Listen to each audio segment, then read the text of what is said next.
নমস্কার বন্ধুরা, শ্রাবণীর রান্নাঘরে আপনাদের সবাইকে স্বাগত জানিয়ে আমি আবারও একটা রান্নার ভিডিও নিয়ে আপনাদের সামনে চলে এসেছি। আজকের আমি আপনাদের করে দেখাবো ময়দার পায়েস। তাহলে চলুন এই ময়দার পায়েস আমি কিভাবে বানাই সেটা আপনারা একবার দেখে নিন। ময়দার পায়েস বানানোর জন্য প্রথমে আমি একটা বাটি নিয়ে নিয়েছি।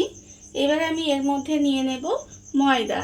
এখানে আমি এক বাটি পরিমাণের ময়দা রেখেছি, সেই ময়দাটা আমি নিয়ে নেব। আর আমি এর মধ্যে দেব অল্প সামান্য একটু নুন। এবারে এই ময়দা আর নুনটা ভালোভাবে মিশিয়ে নিতে হবে। ময়দার সঙ্গে নুনটা দিয়ে খুব ভালোভাবে মিশিয়ে নিয়েছি।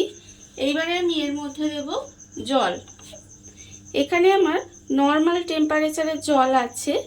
আমি এখানে অল্প অল্প জল দেব। আর ময়দাটা কিন্তু ভালোভাবে প্রথমে মেখে নিতে হবে। আর ময়দাটা কিন্তু অল্প অল্প জল দিয়ে একটা প্রথমে ডো তৈরি করে নিতে হবে। আর একসঙ্গে অনেকটা জল কিন্তু আমি দেব না, তাহলে কিন্তু ময়দাটা পাতলা হয়ে যেতে পারে। আমি অল্প অল্প জল দেব আর ময়দাটা খুব ভালোভাবে মেখে একটা ডো বানিয়ে নেব। ময়দাটাকে খুব ভালোভাবে থেসে থেসে মেখে একটা ডো বানিয়ে নিয়েছি। এইবারে আমাকে এই ডোটা থেকে এইভাবে ছোট ছোট করে কিন্তু আমি প্রথমে এইভাবে বল বল করে নেব। বড় বড় কিন্তু যেন না হয়, এইভাবে ছোট ছোট করে আমাকে প্রথমে ময়দা থেকে কেটে কেটে গোল গোল বলের মতো বানিয়ে নিতে হবে। ময়দার যে ডোটা ছিল সেই ডোটা থেকে আমি এইভাবে ছোট ছোট গোল গোল বানিয়ে নিয়েছি। আর অন্যদিকে গ্যাসটা অন করে কড়া বসিয়ে দিয়েছি। এইবারে আমি কড়ার মধ্যে দিয়ে দেব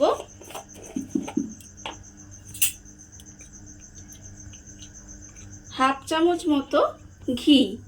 এবারে ঘিটাকে আমি একটু গরম করে নেব। ঘিটা আমার গরম হয়ে গেছে। এইবারে আমি এর মধ্যে যে ময়দাগুলো গোল গোল করে রেখেছিলাম সেইগুলো আমি এর মধ্যে দিয়ে দেব। দিয়ে কিন্তু খুব লাল করে এগুলো ভাজবো না, জাস্ট একটু নাড়াচাড়া করে আমি কিন্তু ময়দার এগুলো একটু ভাজা মতো করে নেব। ময়দার গোল্লাগুলো আমি একটু নাড়াচাড়া করে ঘিয়ের মধ্যে ভেজে নিয়েছি। এবার আমি এগুলোকে আলাদা করে তুলে রেখে দেব। আলাদা করে আমি ময়দার গোলাগুলো তুলে রেখে দিয়েছি। আর ওই কড়াইয়ের মধ্যে আমি দিয়ে দেব দুধ। এখানে আমি 500 গ্রাম মতো দুধ নিয়েছি, সেই দুধটা আমি এর মধ্যে দিয়ে দিলাম। আর অল্প সামান্য একটু দুধ আমি কিন্তু রেখে দিলাম। এইবারে এই দুধটাকে ভালোভাবে ফুটিয়ে একটু ঘন করে নিতে হবে আমাকে। দুধটা আমার ফুটে ভালোভাবে ঘন হয়ে গেছে। এইবারে আমি এই ময়দার যে গোল গোল করে বানিয়ে রেখেছি সেগুলো আমি এর মধ্যে দুধের মধ্যে দিয়ে দেব। দিয়ে এবারে এটাকে আমাকে কিন্তু খুব ভালোভাবে ফুটতে দিতে হবে।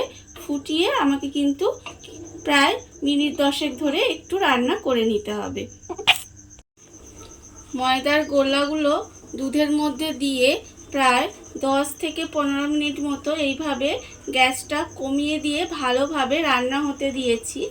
আর একটু কিন্তু খেয়াল রাখতে হবে, খুন্তি দিয়ে এইভাবে একটু নাড়িয়ে নাড়িয়ে যেতে হবে।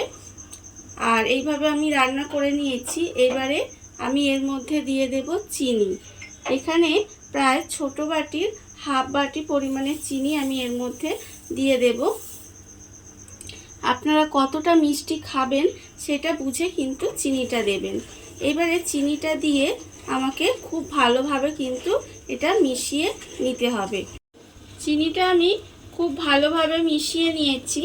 এইবারে আমি যে অল্প একটু দুধ এক্সট্রা রেখে দিয়েছিলাম সেই দুধের মধ্যে আমি কিন্তু গুঁড়ো দুধ দিয়ে দেব। এখানে প্রায় আমার বড় চামচের 2 চামচ পরিমাণে গুঁড়ো দুধ আছে, সেটা আমি এর মধ্যে দিয়ে দিলাম। দিয়ে এবার এই দুধটাকে খুব ভালোভাবে কিন্তু মিশিয়ে নিতে হবে, যাতে কোনো রকম দানা দানা না থাকে। দুধের মধ্যে গুঁড়ো দুধটা আমি ভালোভাবে মিশিয়ে নিয়েছি।